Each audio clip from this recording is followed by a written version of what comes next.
Century 21 et ses 915 agences immobilières au service de vos projets partout en France présentent Sud Radio Conseil de famille. C'est l'heure de retrouver Conseil de famille. Bonsoir Stéphane Moller. Bonsoir Philippe Rossi. Stéphane, vous êtes associé au sein du cabinet VIA et nous nous retrouvons chaque soir pour parler finances, immobilier, droit de la famille. En fait, pour parler de gestion de patrimoine. Ce soir, nous répondons à Jacques qui nous demande quels sont les critères de revenus que sa banque va retenir pour lui attribuer un crédit immobilier. Eh bien, le rôle d'un conseil en gestion de patrimoine est donc aussi d'aider ses clients à évaluer leur capacité à emprunter et à structurer leurs dettes.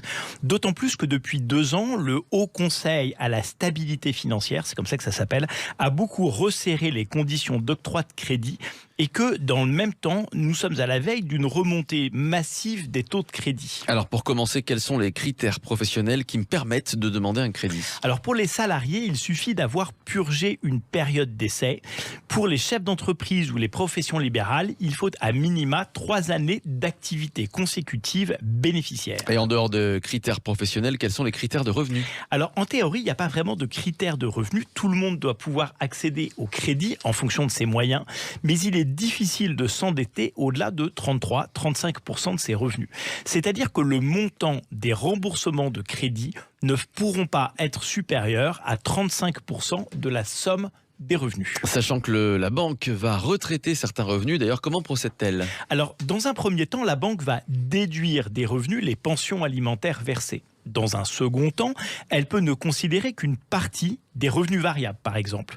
3, elle va pondérer certains revenus, comme par exemple les revenus immobiliers, c'est-à-dire qu'elle va les considérer pour une fraction, sans doute pour la moitié, parfois un peu plus. Dans ces conditions, les 35% de taux d'endettement peuvent être rapidement atteints. Oui, c'est pour ça qu'il faut porter une vraie attention à la façon de monter ces opérations de crédit. Et dans la gestion de patrimoine, la façon dont on gère sa dette est absolument primordiale. À défaut, multiplier les opérations patrimoniales risque de s'en trouver compliqué.